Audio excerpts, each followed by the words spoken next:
Hello student, welcome back to Amitan academy. I hope आप सभी अपने ज़िंदगी में बेहतर कर रहे होंगे और बेहतरीन के तलाश में होंगे। प्रीवियस लेक्चर में हम डिस्कस किए हुए थे बाइनरी कोड के बारे में, बीसीडी को डिस्कस किए थे और स्काई, ईबीसीडी, आईसी और साइक्लिक कोड, इन सभी टॉपिक्स को इन डिटेल हम डिस्कस कर चुके हैं और इसी के साथ हमारा पहला यूनिट कंप्लीट हो चुका है। तो आज हम यूनिट 2 स्टार्ट करेंगे। तो आइए देखते हैं आज के क्लास का एजेंडा क्या है। सबसे पहले है एजेंडा में इंट्रोडक्शन टू कॉम्बिनेशनल सर्किट, फिर देखेंगे अर्थमेटिक सर्किट, देन देखेंगे हाफ एडर, फिर ब्लॉक डायग्राम देखेंगे हाफ एडर का, फिर ट्रूथ टेबल को डिस्कस करेंगे और उनके एक्सप्रेशन को डिस्कस करेंगे, फिर के मैप को डिस्कस करेंगे, फिर लास्ट में लॉजिक सर्किट डायग्राम बनाएंगे कि किस तरह से हाफ एडर का लॉजिक सर्किट डायग्राम हम ड्रॉ कर सकते हैं। ये काफी एग्जाम के पॉइंट ऑफ व्यू से भी इंपॉर्टेंट है, क्वेश्चन पूछ लिया जाता है। तो आइए देखते हैं नेक्स्ट स्लाइड में क्या है। नेक्स्ट स्लाइड में सबसे पहले है introduction to combinational circuit. Combinational circuit में सबसे पहला पॉइंट है A combinational circuit is a combination of logic gates. Combinational circuit क्या है कि कॉम्बिनेशन ऑफ लॉजिक गेट्स है। लॉजिक गेट्स का मतलब आई थिंक आपको पता होगा कि जैसे कि एंड गेट था, OR gate, NOT gate, NOR gate, etc, ये सब जो है लॉजिक गेट्स में आता है। तो इन सभी लॉजिक गेट्स के कॉम्बिनेशन जो जिसका आउटपुट जो है डिपेंड रहता है प्रेजेंट इनपुट पे, इसी को बोलते हैं कॉम्बिनेशनल सर्किट। आई थिंक ये पॉइंट आपको क्लियर होगा। तो आइए देखते हैं नेक्स्ट पॉइंट क्या है। No memory elements are required. Combinational circuit को जो है कोई भी मेमोरी एलिमेंट का जरूरत नहीं रहता है। तो नेक्स्ट पॉइंट है faster operation compare to sequential circuit. यानी कि कॉम्बिनेशनल सर्किट में क्या होता है कि कोई भी ऑपरेशन जो होता है वो काफी फास्ट होता है as compare to sequential circuit. I think ये भी पॉइंट आपको क्लियर होगा। नेक्स्ट पॉइंट है represented using truth table and Boolean expression.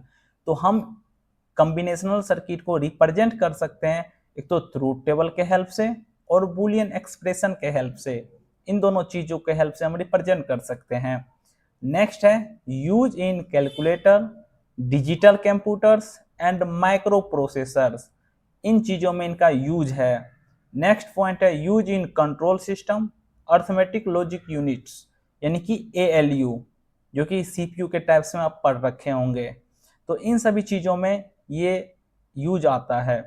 ये जो दो पॉइंट है इसको एज ए आप एप्लीकेशन भी मान सकते हैं।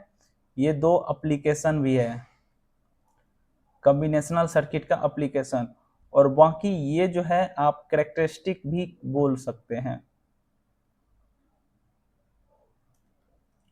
कैरेक्टरिस्टिक, इन तीनों पॉइंट्स को। और ये दोनों पॉइंट्स आपका एप्लीकेशन यानी कि यूज कहाँ पे है। तो आई थिंक ये स्लाइड क्लियर होगा। और एक पॉइंट डिस्कस करते हैं, कॉम्बिनेशनल सर्किट का ब्लॉक डायग्राम ड्रॉ करते हैं। ब्लॉक डायग्राम कैसे होगा? ब्लॉक डायग्राम,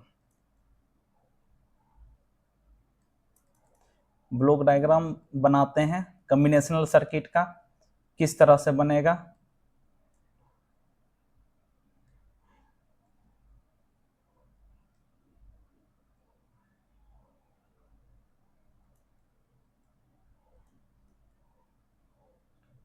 कॉम्बिनेशनल सर्किट, इसे कॉम्बिनेशनल लॉजिक सर्किट भी बोलते हैं, कहीं कहीं पे आपको लिखा मिलेगा, तो सेम ही है।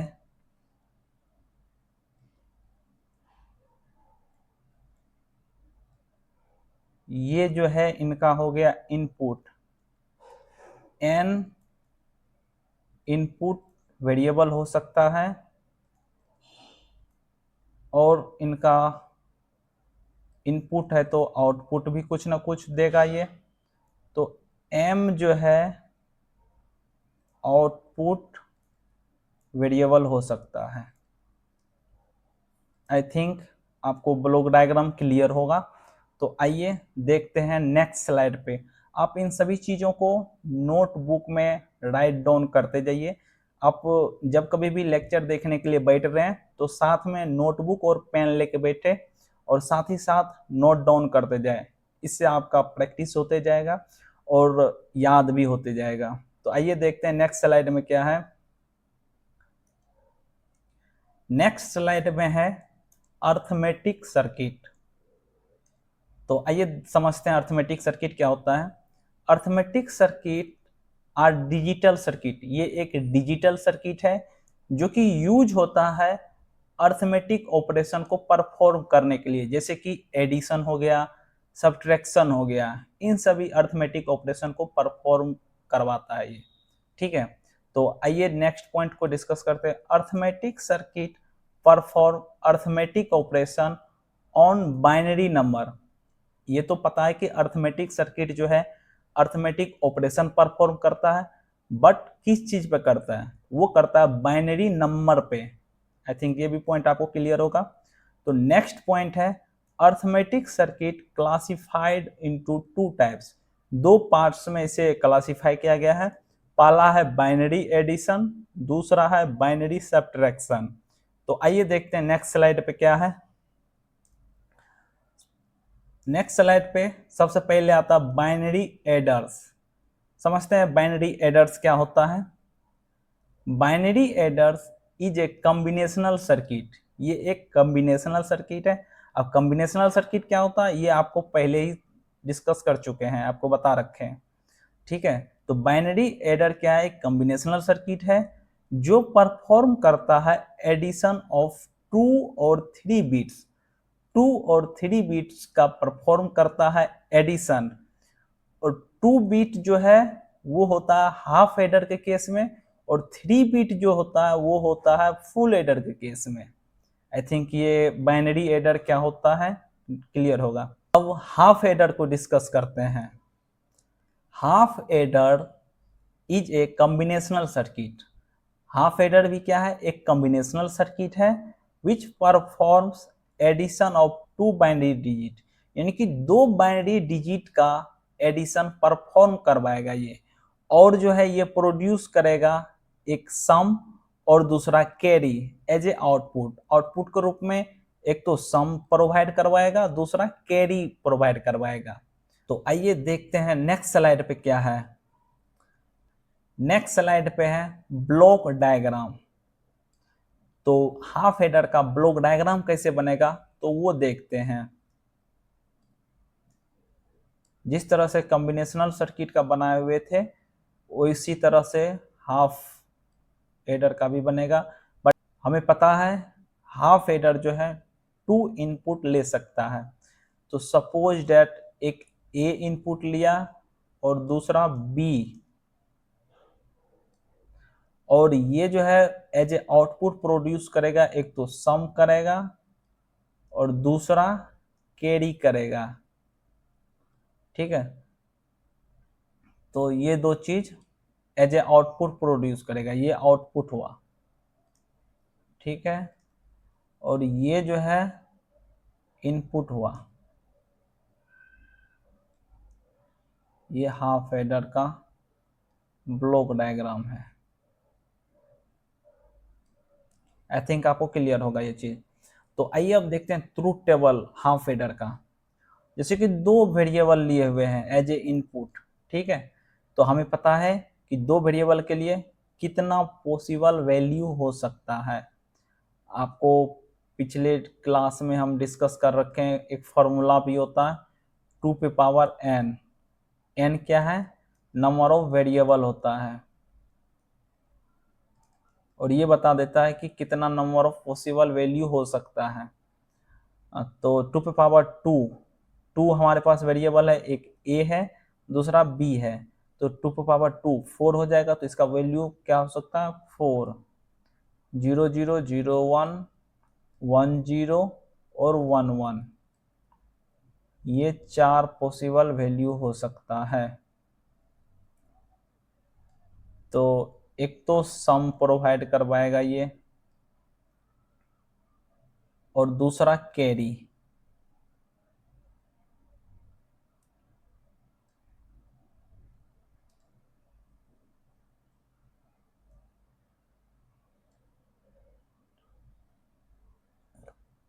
जैसे 0 और 0 दोनों 0 है, दोनों को ऐड करेंगे तो ये 0 के बराबर ही रहेगा और कैरी भी 0 हो जाएगा, हमें कुछ भी एक्स्ट्रा नहीं बच रहा है तो 0 हो जाएगा। फिर 0 प्लस 1 करेंगे तो इसका सम क्या हो जाएगा 1 और कैरी कुछ भी नहीं है तो 0 हो जाएगा। फिर यदि 1 को 0 से प्लस करेंगे तो 1 होगा, कैरी यहाँ पे भी कुछ नहीं है तो कैरी को 0 कर देंगे और यहाँ पे 1 आ जाएगा। फिर 1 प्लस 1 है 2 है, 2 को हमें पता है, 2 को क्या लिख सकते हैं बाइनरी में 1 और 0, तो 1 जो है ये कैरी हो जाता है और वैल्यू 0 लिखाता है तो 1 कैरी में आ जाएगा और इधर बचेगा 0। तो इस बेस पे हम एक्सप्रेशन भी ड्रॉ कर सकते हैं। हम सम के लिए देखते हैं सबसे पहले एक्सप्रेशन। सम के लिए क्या हो जाएगा, ये वाला है, इनका इनपुट क्या है, एक तो ये है और दूसरा ये है, तो 0 है ये, तो ये ए कम्प्लीमेंट हो जाएगा। हमें पता है कि यदि ए का वैल्यू 0 है तो वो ए कम्प्लीमेंट कहलाएगा, यदि 1 है तो सिंपल ए रहेगा।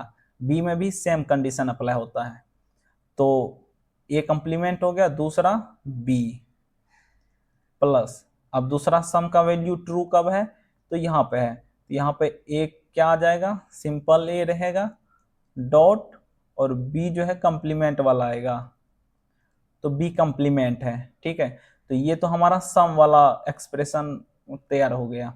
अब कैरी का देखते हैं, कैरी कब ट्रू हो रहा है, कैरी एक बार लास्ट में यहाँ पर हो रहा है, तो यहाँ पे इनका इनपुट क्या है, दोनों जगह 1 1 है तो 1 1 यानी कि ए डॉट बी बन जाएगा। आई थिंक आपको ये क्लियर होगा। इस इक्वेशन को हम इस तरह से भी रिप्रेजेंट कर सकते हैं, इसे बोलते हैं एक्सोर, एक्सोर गेट का एक्सप्रेशन है। तो आई थिंक आप एक्सोर गेट जानते होंगे, आइए एक बार और रिवाइज कर लेते हैं एक्सोर गेट। एक्सोर गेट क्या होता है,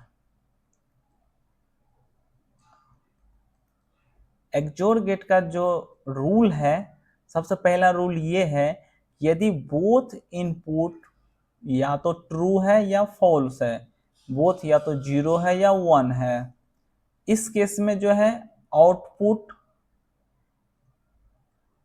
इस केस में आउटपुट जो है 0 मिलेगा। अदरवाइज यदि if 1 and only 1 input is 1, यानी कि सिर्फ और सिर्फ 1 इनपुट 1 के बराबर है, यानी कि कम से कम एक इनपुट ट्रू है, तो उस केस में आउटपुट जो है वो हमें ट्रू मिलेगा, यानी कि 1 मिलेगा। ठीक है, आई थिंक आपको रूल ये क्लियर होगा। और इसका एक्सप्रेशन जो होता है वो इस तरह से होता है,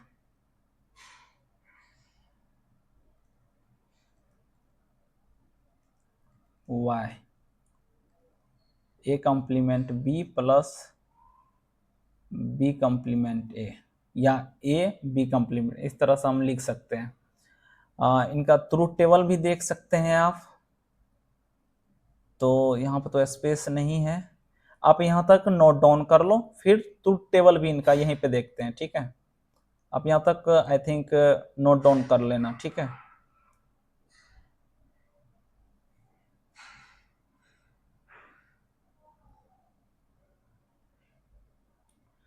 अब देखते हैं एक्सोर गेट का ट्रूथ टेबल,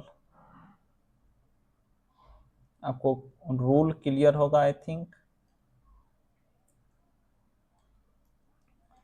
दो इनपुट है, एक तो ए है एक बी है, तो हमें पता है कि इसका चार पॉसिबल वैल्यू होगा, 0 0 0 1 1 0 और 1 1। रूल क्या है कि यदि दोनों इनपुट या तो ट्रू है या फॉल्स है, तो उस केस में हमें 0 मिलेगा, अदरवाइज 1। तो ये दोनों 0 0 दोनों इनपुट 0 है, फॉल्स है, तो इस केस में हमें फॉल्स मिलेगा। यहाँ पर भी दोनों ट्रू है, तो इस केस में भी हमें फॉल्स ही मिलेगा।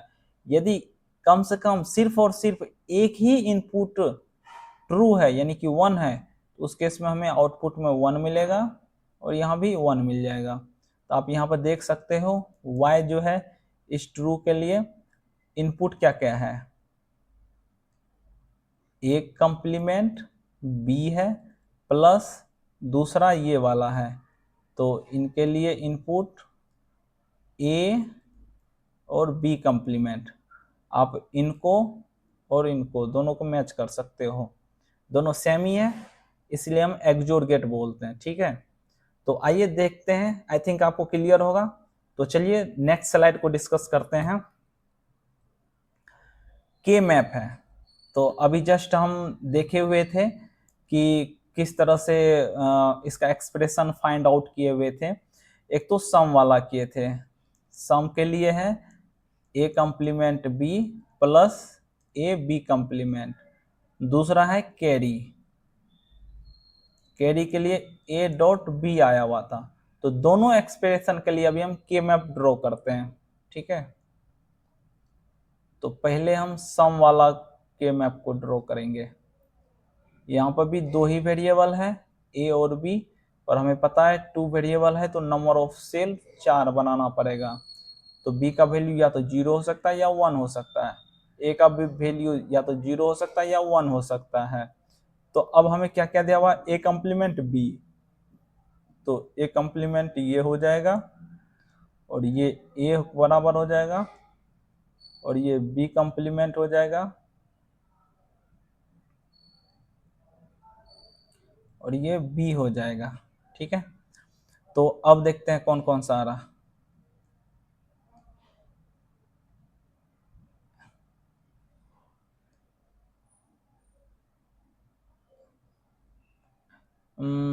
ए कंप्लीमेंट और बी, ए कंप्लीमेंट ये वाला रो है और बी ये वाला कॉलम, यानी कि यहाँ पर आ जाएगा।